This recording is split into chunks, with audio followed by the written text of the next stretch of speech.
Dear students السلام علیکم. آج ہم کلاس 8 سائنس کا جو چیپٹر ہے فرکشن اسی کی کنٹینیوشن کرنے جا رہے ہیں. پچھلے 1-2 لیکچرز میں ہم نے فرکشن کے بارے میں پڑھا. رولنگ فرکشن ہم نے پڑھا, سلائڈنگ فرکشن ہم نے پڑھا, ڈائنامک فرکشن ہم نے پڑھا. تو آج کا جو ہے آج ہم دیکھیں گے فرکشن جو ہے friction due to liquids and gases. جو لکوڈس ہے کیا وہ بھی فرکشن پیدا کرتے ہیں, اور گیسز جو ہیں کیا وہ بھی فرکشن پیدا کرتے ہیں سالڈز کی طرح. اسی کو آج ہم ڈسکس کریں گے. جو لکوڈس اور سالڈ گیسز ہوتے ہیں یہ بھی بالکل فرکشن پیدا کرتے ہیں, لیکن ان میں اتنی زیادہ فرکشن نہیں ہوتی جتنی کہ سالڈز پیدا کرتے ہیں. کیونکہ سالڈ جو ہے وہ ایک ہارڈ مٹیریل ہے, اس میں جو گروز وغیرہ یا انٹرلاکنگ جو اس میں ہوتا ہے, ایریگولیرٹیز جو اس میں ہوتی ہے وہ بہت زیادہ ہوتی ہے, جس کی وجہ سے فرکشن بھی بڑھ جاتی ہے. لیکن اگر ہم لکوڈز دیکھیں گے, لکوڈز کی ایک ڈیفینٹ شیپ نہیں ہوتی ہے. لکوڈز اپنے آپ کو اسی شیپ میں ڈالتے ہیں جس چیز میں انہیں ڈالا جائے. اس لیے اس وجہ سے ان کی ایک ڈیفینٹ شیپ نہ ہونے کی وجہ سے ان میں جو فرکشن ہے جو ہم رگڑ محسوس کرتے ہیں وہ لکوڈس میں بہت کم ہوتی ہے.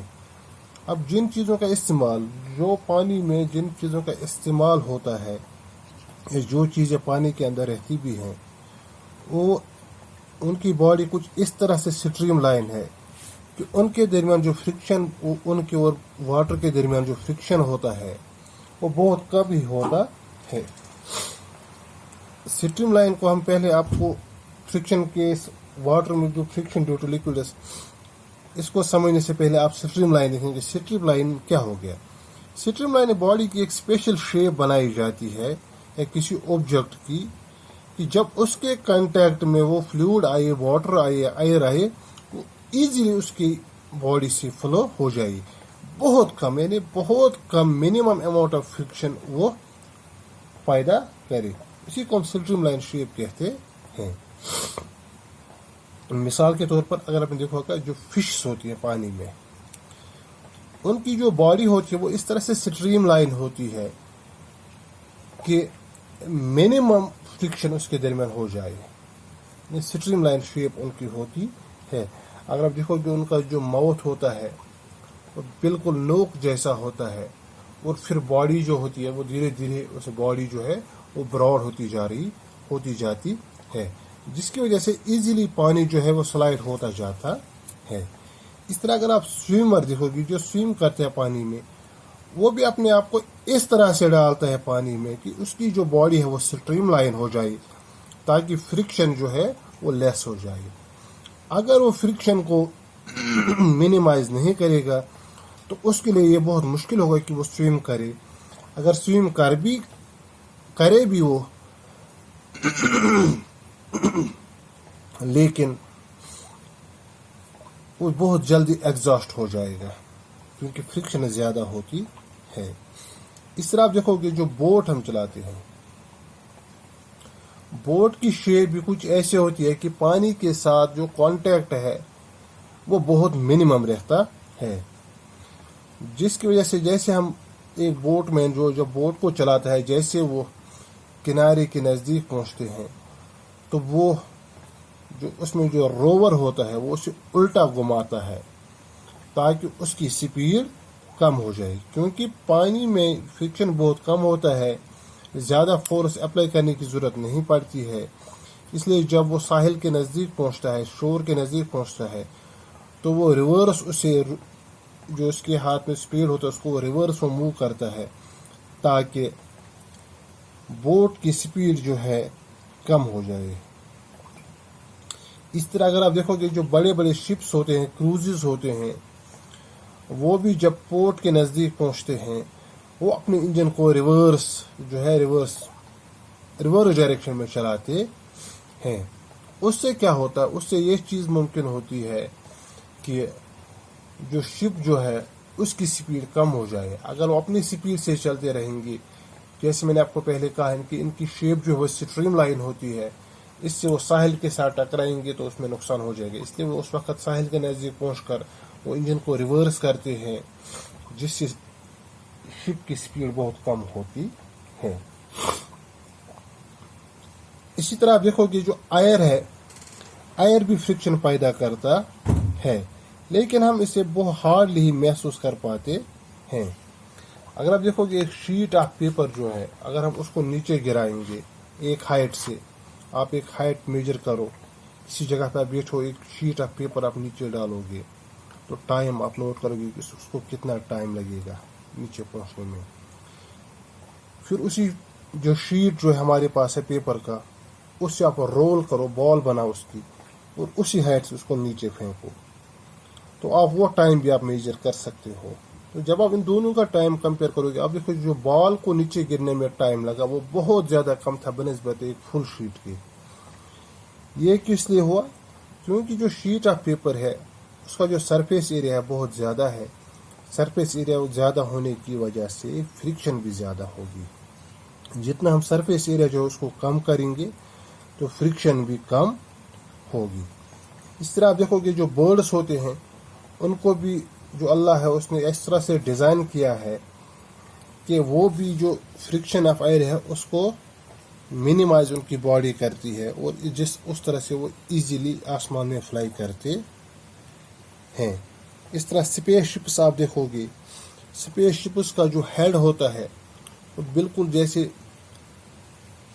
آگے پینسل کا ٹپ ہوتا ہے اسی کی طرح اس کا ہیڈ بنایا جاتا ہے، تاکہ جو فرکشن ہوتی ہے ایئر کے درمیان اور کسی باڈی کے درمیان وہ بہت کم ہو جائے، اور اس لیے وہ ایزیلی بنا کسی رکاوٹ کے ایٹماسفیئر کے اندر پہنچ جاتا ہے. اگر آپ میٹیورز دیکھو گے، میٹیور جو وہ اس کی سرفیس جو ہے تو وہ رگڑ بھی ہوتی ہے اور رف بھی ہوتی ہے، کوئی ڈیفینٹ شیپ نہیں ہوتی ہے، سٹریم لائن ان کی شیپ نہیں ہوتی ہے. تو جیسے وہ ہمارے ایٹماسفیئر میں داخل ہوتے ہیں تو وہ جل جاتے ہیں.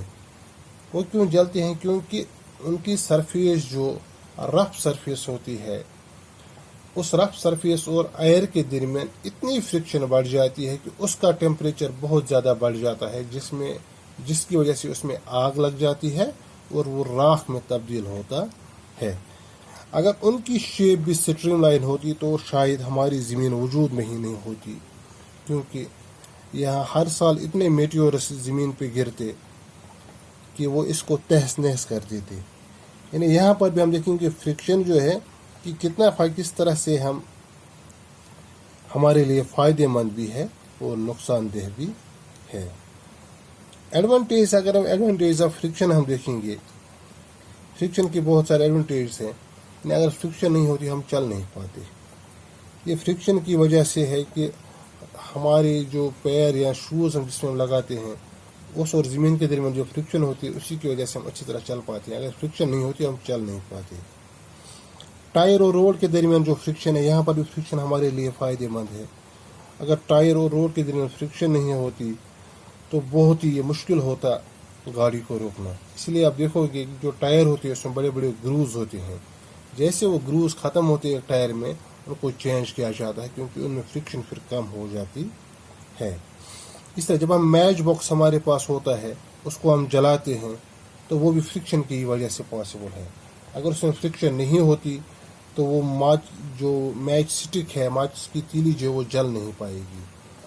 بورڈ، اور ہم بورڈ پہ ہم لکھتے ہیں وائٹ بورڈ پہ، تو اس میں بھی فرکشن ہوتی ہے. اگر فرکشن نہیں ہوتی تو ہم بورڈ پہ لکھ نہیں پاتے. اس طرح ڈس ایڈوانٹیج ہے فرکشن بھی، جو فرکشن اس کی ڈس ایڈوانٹیجز بھی ہیں. فرکشن کی وجہ سے ہماری جو مشینری ہے اس میں بہت سارا ویئر اینڈ ٹیئر ہوتا ہے، بہت ساری انرجی لگتی ہے اور جس سے فیول بھی بہت زیادہ استعمال ہوتا ہے. اور اس سے سپیڈ بھی، فرکشن کی وجہ سے سپیڈ بھی کم ہوتی ہے. لیکن ڈس ایڈوانٹیج فرکشن کے ساتھ ساتھ جو فرکشن ہے، فرکشن کو ریڈیوس بھی کیا جا سکتا ہے. اگر آپ دیکھیں گے کہ سائیکل ہم چلا رہے ہیں، اس کا جو چین ہوتا ہے اگر وہ ڈرائی ہوگا تو اس میں فرکشن بہت زیادہ ہوگی. تو فرکشن بہت زیادہ ہوگی تو اچھی طرح سے ہمیں بہت ساری انرجی یوز کرنی پڑے گی اس کو چلانے میں.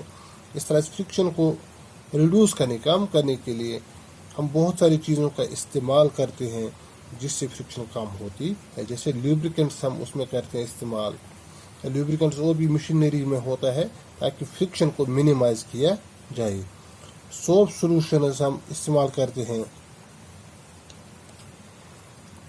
اس سے بھی فرکشن کم ہوتی ہے. اس طرح پاؤڈرز کا ہم استعمال کرتے ہیں فرکشن کم کرنے کے. آپ دیکھو گے کیرم بورڈ ہم کھیلتے ہیں, کیرم بورڈ میں ہم پاؤڈر کا استعمال کرتے ہیں. اصل میں پاؤڈر کیا کرتا ہے, پاؤڈر اس وقت فرکشن کو کم کرتا ہے. جو ایک پوائنٹ ہوتا ہے اور کیرم کی جو سرفیس ہوتی ہے ان کے درمیان جو فرکشن ہے اس کو کم کرنے کے لیے ہم پاؤڈر کا استعمال کرتے ہیں جس سے فرکشن کم ہو جاتی ہے. اس طرح کسی سرفیس کو پالش کرنے سے بھی فرکشن کو کم کیا جا سکتا ہے. باڈی کو سٹریم لائن کرنے سے بھی فرکشن کو کم کیا جا سکتا ہے.